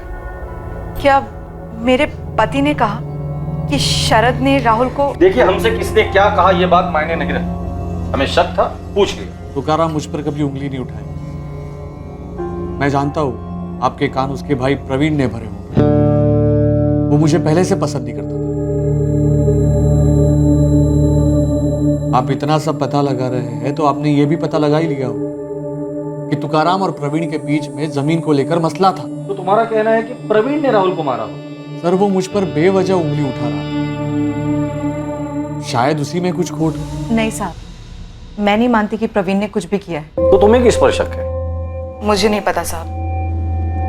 देखिए सर, मालती के साथ रिश्ता बनाकर मैंने शायद गलत किया, लेकिन मेरा यकीन कीजिए, इसके अलावा मैंने कुछ गलत नहीं किया। इस रिश्ते की वजह से जीते जी मेरा पति मुझसे अलग हो गया और इकलौता बेटा खोया है मैंने। इस रिश्ते की वजह से? वजह क्या बताऊं? मेरे पापों की सजा मिल रही है मुझे, और कुछ नहीं। आप लोगों का निजी जिंदगी में क्या चलता है उससे हमें कोई लेना देना नहीं, हमारा ताल्लुक भी नहीं। लेकिन उसका साया अगर इस केस में, राहुल मर्डर केस में दिखाई दिया तो इस केस से जुड़े सभी निजी रिश्तों की बाल की खाल उतार दूंगा। साहब, कमलू तो लौट गया, लेकिन मेरा भाई जीतू कब तक लौटेगा? जब लौटेगा तो पूछ लेंगे उससे। आप हल्के में ले रहे हो साहब। मैं दावे के साथ कह सकती हूँ, उस सुखीलाल ने कुछ कर दिया मेरे जीतू के साथ। तुम इसी दावे के साथ कमलू के बारे में भी बोल रही थी रोहिणी? क्योंकि दोनों एक ही दिन गायब हुए थे साहब। कमलू लौटा तो उसके घर वालों के अच्छे नसीब, लेकिन हम लोग ऐसे आस लगाकर कब तक बैठे रहेंगे साहब? मालती, अब हम नहीं मिलेंगे। तुकाराम सही कह रहे थे, बदबू कभी छुपाई नहीं जा सकती। शरद बागवे और मालती तोलारी। सर, लेकिन मालती तो माँ है। पता है मुझे, राधिका कम होता है ये सब, लेकिन ये तब होता है जब अवैध रिश्ते का जुनून माँ के रिश्ते को भी निगल जाता है। रेयर केसेस है, लेकिन हमने देखे हैं। जी सर। लेकिन शरद बागवे तो प्रवीण तोलारी की तरफ इशारा कर रहा है। राधिका, इन सब के कॉल रिकॉर्ड निकालो और अच्छे से स्कैन करो। इन सब के पीछे खबर ही लगा दो, कोई भी आउट ऑफ रडार नहीं होना चाहिए। 2 और महीने बीत गए, लेकिन राहुल के कत्ल की इन्वेस्टिगेशन में कोई खास बढ़ोतरी नहीं हुई। सभी मुमकिन संदिग्धों के कॉल रिकॉर्ड स्कैन हुए, फोन लोकेशन स्कैन हुए, पर कहीं से कोई सुराग सामने नहीं आया। तुकाराम और मालती के पड़ोसी चौंक गए थे ये जानकर कि मालती का 1 साल से शरद बागवे के साथ अफेयर चल रहा था। मेरी बात सुनो सुप्रिया, सुप्रिया सुनो तो सही। शरद बागवे की अपनी पत्नी भी इस अफेयर के बारे में जानकर बुरी तरह से हिल गई। खबरियों की तरफ से भी किसी भी संदिग्ध के बारे में कोई खास जानकारी नहीं आ पाई।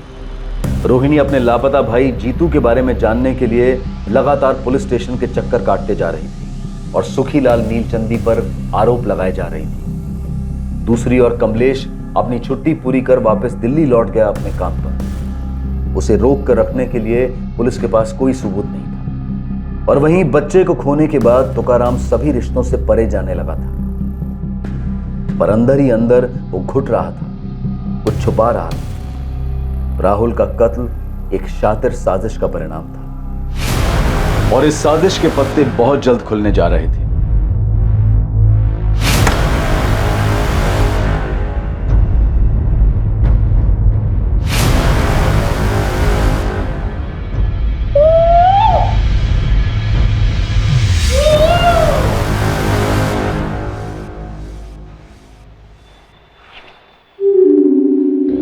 विलास सर, अरे कमलेश का फोटो उतारो यहाँ से। बंदा लौटा, खुद से गया था, उसकी मिसिंग कंप्लेंट क्लोज की है। उतारो। जी सर। मेरे भाई की फाइल क्लोज कब करेंगे साहब?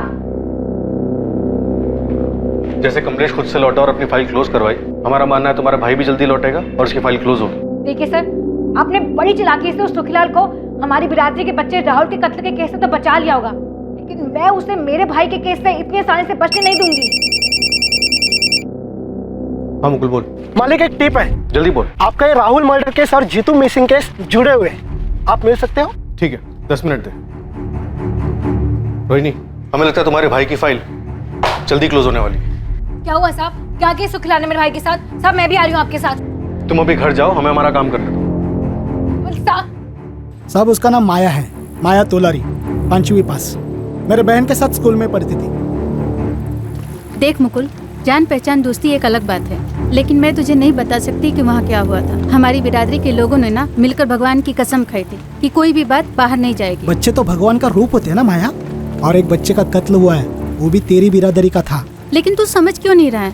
मैं नहीं बता सकती कि वहाँ क्या हुआ था। कहाँ क्या हुआ था? वो जिस दिन राहुल का मर्डर हुआ था, उसके दूसरे दिन उसके घर पे समाज की मीटिंग हुई थी। क्या मीटिंग?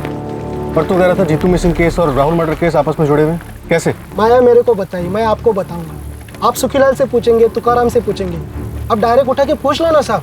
मैं तो पहले से बोल रहा था ये जात बिरादरी का झोल है। सुनिए सुनिए, उठिए, पुलिस आई है, उठिए, पुलिस आई है।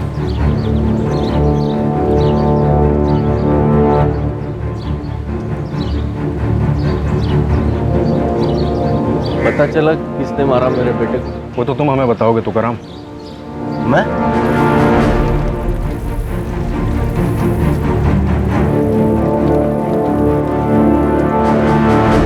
तुकाराम, 11 जून को दोपहर को तुम्हारे घर पर मीटिंग हुई थी, तुम्हारे तोलारी समाज की। जी, उसके एक दिन पहले तक मेरा राहुल जिंदा था और आज हम उसी के कातिल को ढूंढ रहे हैं। उस मीटिंग में क्या हुआ था वो बताओ ना। मैं तो कुछ सुन भी नहीं रहा था और राहुल के अलावा मुझे कुछ दिख भी नहीं रहा था। तुकाराम, मालती, तुम्हारे राहुल को खोने का दर्द हमारे पूरे तोलारी समाज को है। तुम्हारा छोटा भाई प्रवीण तो तुम्हारे साथ है ही, हम सब भी हैं। तुम्हें इंसाफ मिलने तक हम चुप नहीं बैठेंगे। ओम प्रकाश भाऊ, आप हमारे समाज के मुखिया हैं। आप ही पुलिस को सीधा सीधा जाके बता क्यों नहीं देते कि कौन है इस सब के पीछे? हम सब जानते हैं कि सुखीलाल नीलचंदी का किया करा है। रोहिणी, तुम्हें बीच में बोलने को कहा है किसी ने? समाज में नीलचंदे को हमसे कितना प्यार है हम सबको पता है, और कोई मुंह खोलने को तैयार ही नहीं है। पर किसी को तो बोलना पड़ेगा ना। मेरे भाई जीतू को खा गए वो लोग। उधर देखिए, सुरेश भाव के कमलू को भी खा गए। जिसका कोई जाता है वही जानता है। एक मिनट, बघा ओम प्रकाश भाऊ, क्या हमें पक्का मालूम है कि सुखीलाल सेठ ने मेरे बच्चे को मरवाया? कोई और भी तो हो सकता है नहीं? कोई और मतलब? साफ साफ कहो तुकाराम, डरो मत। हम काहे का डर भाऊ? मैं ये कह रहा हूँ कि कातिल कोई और भी हो सकता है, हमारे बीच में से हो सकता है। तो उसका नाम लो तुकाराम दादा, बोलो। हाँ तुकाराम, नाम लो। अगर बिरादरी में किसी पर शक है तो नाम लो उसका। हम सब भगवान की कसम खाते हैं, जो बात यहाँ हुई है वो बाहर नहीं जाएगी। कसम खाओ। कसम है, कसम है। लेकिन अगर किसी का नाम नहीं लेने वाले तो अपनी बिरादरी का नाम तो ना ही लो। बेकार में वो नील चंदी और पुलिस वालों को मौका मत दो हमारे लोगों को परेशान करने का। मुआवजा कितना मिला? क्या? सुखीलाल के आदमी पकिया ने तुम्हें पैसे दिए थे। ये सुखीलाल का आदमी पकिया वो कल आया था यहाँ, इस तुकाराम को कुछ पैसे दे रहा था। लेकिन मैंने आपको बताया था कि वो पैसे किस लिए थे। कल सुखीलाल सेठ ने पकिया के हाथों मेरी तनख्वाह और 1 महीने का एडवांस भिजवाया। हाँ बताया था, लेकिन हम कैसे यकीन माने कि जो तुम बोल रहे हो वो सच है? हो सकता है कि मुंह बंद रखने के लिए वो पैसे दिए गए हो तुम्हें।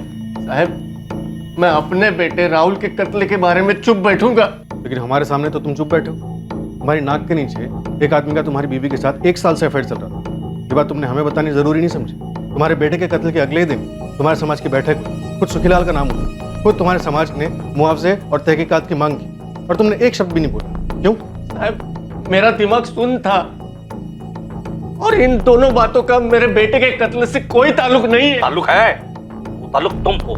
क्या कह रहे हो आप साहब? तुम अपनी बीवी मालती से नफरत करने लगे थे, इतनी नफरत कि उससे ताल्लुक रखने वाली हर चीज से तुम्हें नफरत हो गई। और राहुल, वो तो उसी की कोख से पैदा हुआ था। नहीं साहब, ये आप बोल भी कैसे सकते हो? ये हम नहीं बोल रहे, तुम्हारी खामोशी बोल रही। और तुकाराम, खामोशी का मतलब हम लोग झूठ समझते हैं। कातिल राहुल की जान पहचान वाला था, उसने राहुल को खेत में बुलाया और वो गया। और राहुल को खेत में बुलाने वाला और कोई नहीं बल्कि तुम थे। बाबा, आपने मुझे यहाँ क्यों बुलाया? आप मुझे तोहफा देने वाले थे ना? आपने मेरे राहुल को मैंने मारा। मैंने मारा राहुल को साहब। आप कैसे बोल सकते हो साहब? साहब, मैं कैसे मारूंगा मेरे राहुल को साहब? साहब, मैंने आपको बताया था ना, राहुल से कितना प्यार है मुझे। साहब, आप ये क्या कर रहे हो?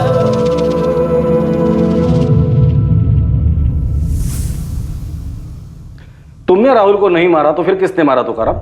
मुझे नहीं पता। चुप रहने के लिए सुखीलाल ने धमकी दी थी या समाज ने फरमान दिया था? तेल लेने गया समाज का फरमान। वो हर दूसरे दिन हर दूसरी बात पर जारी होते रहते हैं। ये मत करो, वो मत करो, इसे न मिलो, उसे मिलो। फरमान तो मुझे जीतू कमलू के वक्त भी मिला था। जीतू कमलू के वक्त? आप लोगों ने उन दोनों को उठाया था जब सुखीलाल सेठ ने उन पर चोरी का इल्जाम लगाया था। तब हमारे मुखिया ओम प्रकाश भाऊ के घर बैठक बुलाई गई थी। वैसे मैं कभी जाता नहीं हूं बैठकों में, पर उस दिन खास मुझे बुलाया गया था। यहाँ मौजूद कुछ लोग नील चंदियों को अपना आका मानते हैं। उनके जुल्मों के बावजूद उनकी चाकरी करते हैं। मैं तो कहूंगा उनके टुकड़ों पर पलते हैं। उन्हें यह चेतावनी है कि खबरदार खबरदार, अगर सुखीलाल के यहाँ उन्होंने मजदूरी की, उसने बेबुनियाद हमारे जीतू और कमलू पर उंगली उठाई है। चोर कहा है उन्हें? क्या हम तोलारी चोर हैं? इज्जतदार और मेहनती लोग चोर हैं? सिर्फ पीटा है मेरे भाई जीतू को और कमलू को पुलिस ने।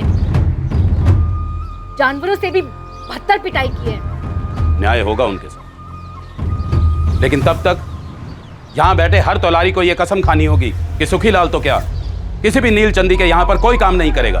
कसम है, कसम है। मुझे कुछ कहना है भाऊ। हाँ हाँ तुकाराम, मैं तो इंतजार कर रहा था कब बोलोगे, इसीलिए खास तुम्हें इस बैठक के लिए बुलाया है। ओम प्रकाश भाऊ, सभी लोग जानते हैं कि इतने सालों से मैं सुखीलाल सेठ के खेतों में काम कर रहा हूँ, उनका खेत संभाल रहा हूँ। मेरा उनसे कोई बैर नहीं है। मुझसे हमेशा वो अच्छे से ही पेश आए हैं। तुम कहना क्या चाहते हो? कि इस चोरी के आरोप को सिर्फ एक चोरी का आरोप ही समझा जाए, इसे जात बिरादरी का मामला ना बनाया जाए। तुकाराम दादा, तो आप ये कह रहे हैं कि मेरे भाई जीतू और इनके बेटे कमलू ने वाकई में चोरी की है? मतलब कि आपने भी उन सुखीलाल नीलचंदी के साथ हाथ मिला लिया ना अपनी बिरादरी के लड़कों के खिलाफ? नहीं, मैं कतई ऐसा नहीं बोल रहा हूँ। मैं सिर्फ इतना ही बोल रहा हूँ कि पुलिस वालों को उनका काम करने दो। अगर आपके भाई प्रवीण का पुलिस भट्टा बनाती या फिर आपकी पत्नी मालती है लड़के राहुल के साथ नीचल्दी कुछ कर देते तो फिर कैसा लगता आपको? मुझे ऐसी बहस में पढ़ना ही नहीं है रोहिणी। और ओम प्रकाश भाऊ, यह आपका फरमान कि मैं सुखीलाल सेठ के खेतों में काम ना करूं, मैं इसे नहीं मानता। और मेरे जैसे जो जो मेहनत की रोटी कमा रहे हैं, दुश्मनी को मिटाने की कोशिश कर रहे हैं, वो भी इस फरमान को नामंजूर करें। अरे क्या नामंजूर करे? ओम प्रकाश जी नाइंसाफी है। ओम प्रकाश जी नाइंसाफी है। जान, तुमने जो कहना था कह लिया तुकाराम। अब मेरी बात सुनो, जो समाज की मदद को नहीं आता उसके बुरे वक्त में उसके साथ कोई खड़ा नहीं होता। कल को तुम्हारे किसी अपने के साथ नील चंदियों ने अगर कुछ किया तो दलील लेके हमारे पास मत आना। ओम प्रकाश भाऊ, समाज के सभी भाई बहनों, अभी आप सभी गुस्से में हो, तेवर चढ़े हुए हैं, इसलिए सिर्फ मैं यही कहूंगा कि दुश्मनी दो धारी तलवार है। दुश्मन का गला भले काट लो, दूसरी तरफ से खुद का ही गला कटता है।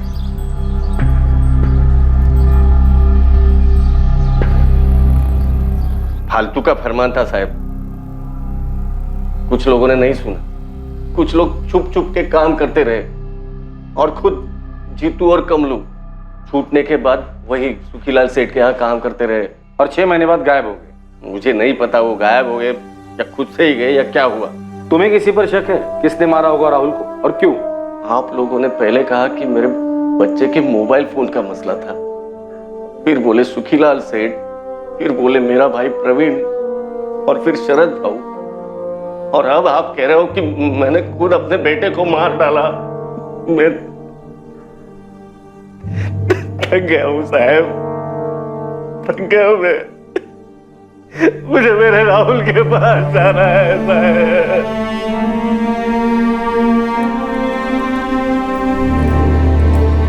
जीतू और कमलू का गायब होना और राहुल मर्डर केस, दरअसल ये दोनों केसेस ओम प्रकाश, तुकाराम और सुखीलाल से जुड़े हुए हैं। शास्त्री, तुम सुखीलाल के घर जाकर उससे बात कर, और राधिका तुम ओम प्रकाश के घर जाके, लेकिन संभल कर। ध्यान रहे कि ये दोनों अपने अपने समाज की अगुवाई करते हैं।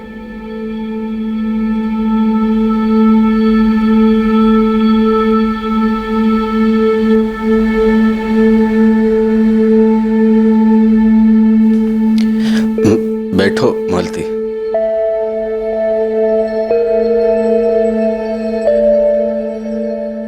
पता है मालती, आज पुलिस थाने में उन्होंने क्या कहा? क्या? बोले मुझे तुमसे इतनी नफरत है कि मैंने वो नफरत तुम्हारे बेटे राहुल पर निकाली। मैंने राहुल को मार डाला मालती, ऐसे बोले। कीड़े पड़े उन्हें।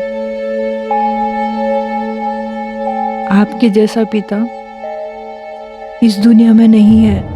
लेकिन मैं एक अच्छा पति नहीं बन सका। और मैंने जो रेखा पार की उसकी माफी इस जन्म में नहीं है। पर आपने बड़ा दिल रखा। क्या बड़ा दिल? मैंने लालच की रेखा पार की थी।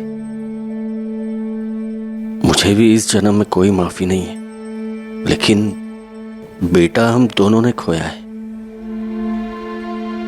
उम्मीद करते हैं जहां भी होगा हमें माफ कर देगा।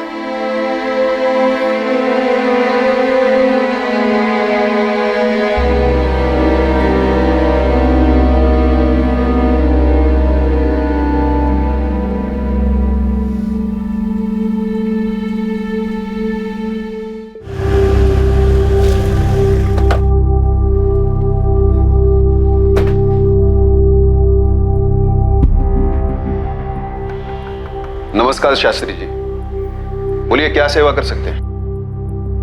सीधा सवाल है सुखीलाल जी, राहुल तुलारी को किसने मारा?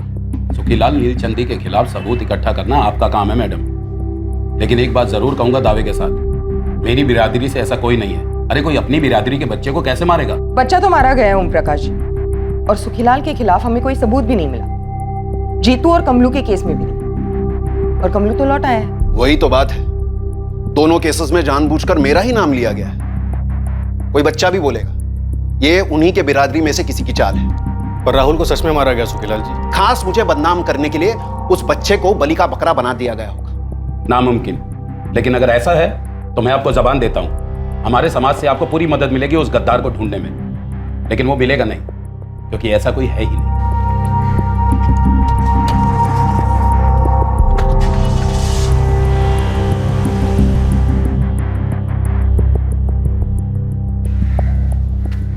अब क्या बोल रहा था पुलिस वाला? मैंने तुमसे कहा है ना महेश, इस मसले में ना पड़ो। ये मसला मुझे विरासत में मिला है बाबा, जैसे आपको और दादाजी को मिला था, इसलिए मुझे जानना है कि हो क्या रहा है। अभी तक इस केस में क्या हुआ था और क्या हो रहा था, इस पर इन्वेस्टिगेशन की पकड़ पक्की नहीं रही थी, लेकिन बहुत जल्द इन्वेस्टिगेशन की गुलेल का निशाना सही जगह पर लगने जा रहा था और खुलने वाले थे कुछ ऐसे पत्ते जिनके बारे में अब तक किसी को भनक नहीं थी। सर, मैंने इस ओम प्रकाश का बैकग्राउंड निकलवाया, उसका ट्रैक रिकॉर्ड क्लीन है, लेकिन अपनी बिरादरी में थोड़ा शोर ड्रामा करता रहता है, पर ले देकर शांति बनाए रखा है। सुखीलाल के बारे में भी यही पता चला है सर। बच्चा तुकाराम और मालती ने खोया, जो इस वक्त हमारे संदिग्ध नहीं है। शरद भी आउट, प्रवीण आउट, सुखीलाल और ओम प्रकाश हमारे रडार पर नहीं है। फिर ऐसा कौन है जो है तो इसी दुनिया में लेकिन हमारे रडार पर नहीं आ रहे? सर, वो फिर से आ गई है दिमाग चाटने, वो रोहिणी तोलारी, और वही दुखड़ा गा रही है। जीतू को सुखीलाल ने गायब किया, राहुल को सुखीलाल ने मार डाला। शास्त्री, सुखीलाल जब यहाँ आया था तब उसने एक बात कही थी कि तोलारी बिरादरी से कोई तो है जो उसे फंसाना चाहता है। हाँ सर, उसने तो यहाँ तक कहा था कि राहुल को जानबूझ कर मरवाया गया उसे फंसाने के लिए। सर, जीतू और कमलू के केस को हमेशा एक समझा गया। कमलू ने ये कहा था कि वो भागा नहीं था और जीतू के बारे में उसको कोई खबर नहीं थी, फिर भी उसका बाप सुरेश रोहिणी के साथ आता रहता था। कमलू के बाप सुरेश को उठाकर लेकर आओ। शास्त्री, इस रोहिणी की स्कैनिंग शुरू कर दो, उसके कॉल रिकॉर्ड्स निकालो। मुझे लगता है दोनों केसेस को जोड़ने वाली कड़ी हमें मिल चुकी।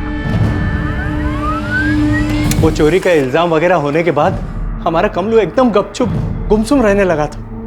एक दिन काम पे गया, फिर लौटा ही नहीं। मुझे लगा जीतू को कुछ मालूम होगा, विचारना त्याला पूछना। मैं तो खुद आपसे पूछने आने वाली थी सुरेश भाऊ, जीतू भी रात भर घर वापस नहीं आया, उसका भी फोन ऑफ जा रहा है। तो फिर मैं पुलिस स्टेशन शिकायत करने जाता। रुकिए 2 मिनट, मैं भी आपके साथ आती हूँ। लेकिन शिकायत क्या करेंगे?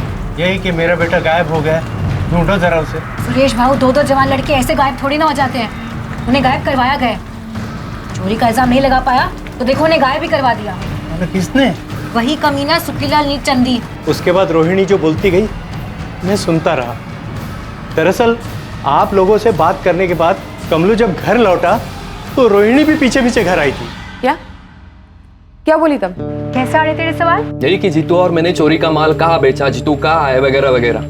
लेकिन मैंने बोल दिया जीतू के गायब होने से मेरा कोई वास्ता नहीं, मुझे कुछ मालूम नहीं। अरे लेकिन तुझे ये तो मालूम है ना कि सुखीलाल तुम दोनों की जान के पीछे पड़ा है। देख, तुझे पुलिस को बोलना होगा कि तुझे पक्का लगता है कि सुखीलाल ने जीतू के साथ कुछ कर दिया है। मुझे तो माफी करो इस बिरादरी की लड़ाई में रोहिणी, तो पुलिस को ऐसा कुछ नहीं बोलूंगा जो मुझे मालूम नहीं या जो हुआ ही नहीं। जीतू गायब है और तू कह रहा है कुछ नहीं हुआ है। सुरेश भाऊ, आप कुछ नहीं कहेंगे? कमलू सही तो कह रहा है ना, काय चुकी से बोल रहा तू? सुरेश भाऊ, याद रखो ओम प्रकाश भाऊ ने क्या कहा था, जो बिरादरी की नहीं सोचता उसको कोई नहीं पूछता। उसके बाद मुझसे या कमलू की माँ से बात तक नहीं करती। मुझे हमेशा डर लगा रहता है कहीं ओम प्रकाश भाऊ से वो शिकायत न कर दे या कुछ कर न दे। आप चिंता ना करें, वो कुछ नहीं करेगी, जो करना है हम करेंगे। हाँ, मैं राजेंद्र सुर्वे बोल रहा हूँ। आप कौन? झांझरवाड़ी पुलिस स्टेशन से सब इंस्पेक्टर शास्त्री बोल रहा हूँ। हाँ हाँ बोलिए। रोहिणी तोलारी से काफी अच्छी पहचान है तुम्हारी। हाँ हाँ हाँ जी। रात को 2 कभी कभी 3 बजे वाली पहचान। साहब, रोहिणी 1.5 साल पहले मेरे मेडिकल स्टोर पर असिस्टेंट की जॉब पर लगी थी। 6 महीने हमारा अफेयर चला था और मेरी बीवी की तबीयत नाजुक रहती है तो। तुझसे सफाई नहीं मांग रहे, सवाल पूछे उसका जवाब दे। जीतू को जानता है? हाँ साहब, रोहिणी का भाई 1-2 बार शॉप पर आया था वो। अभी कहाँ है जीतू? मेरे को कैसे मालूम होगा साहब? रोहिणी ने 1 साल पहले जॉब छोड़ दिया था और मैं भी नहीं चाहता था कि वो वहाँ पे रहे, क्योंकि हमारा रिश्ता 1 साल पहले टूट चुका था। क्यों टूटा रिश्ता? तेरी बीवी की तबीयत ठीक हो गई थी क्या? नहीं साहब, वो मेरे को धोखा दे रही थी। सेम टाइम पर उसका दूसरे के साथ भी अफेयर था। दूसरे का नाम बोल। इंस्पेक्टर कुछ तो बोलिए।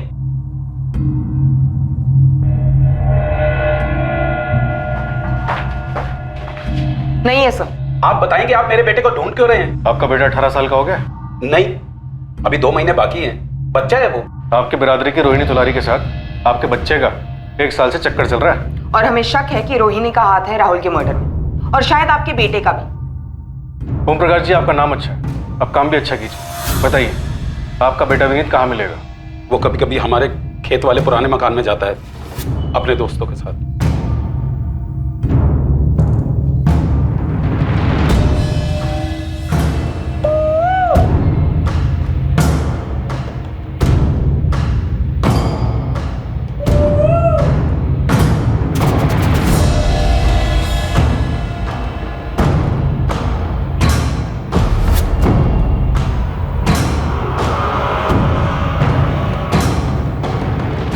याला म्हणतात मजा।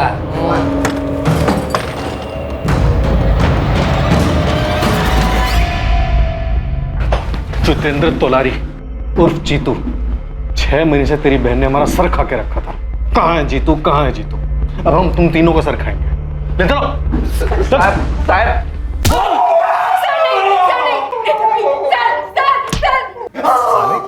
जो हुआ है वो सब सच बताना, कुछ भी छुपाया ना तो मुंह में एक भी दांत नहीं रखूंगा, तेरी सारी हड्डियां तोड़ दूंगा। बोल। तू भी समझी? पता दे साहब। अबे कब तक वही वही थके हुए गेम खेलता रहेगा? अब क्या करो विनीत दादा, जो है वही खेल रहा हूँ। सुन, आज शाम को 6 बजे नीलचंदी के खेत के अंदर मिल। एक आदमी है जो तुझे नए नए गेम डाल कर देगा, वो भी फोकट में। फोकट में? हाँ, लेकिन तू किसी को बोलना मत कि वो और मैं तुझे मिल रहे करके। अगर तू किसी को भी बोलेगा तो पूरा सारस गांव पीछे पड़ जाएगा कि हमें भी दो, हमें भी दो। खा देवाची शपथ की किसी को नहीं बोलेगा। ठीक है, फिर शाम को 6 बजे। ये जीतू का गेम डाल के देने वाले?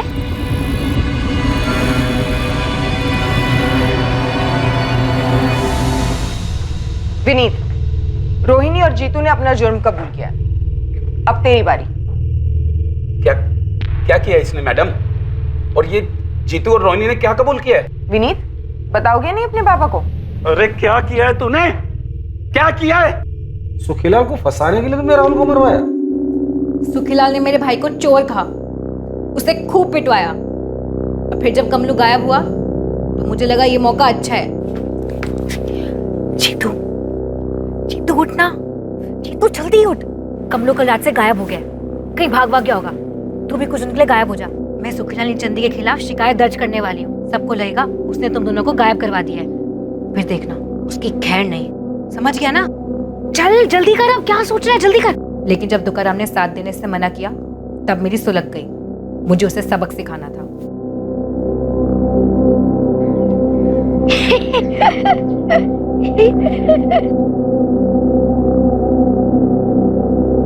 विनीत मेरी जेब में था, इसलिए वो तुरंत मान गया।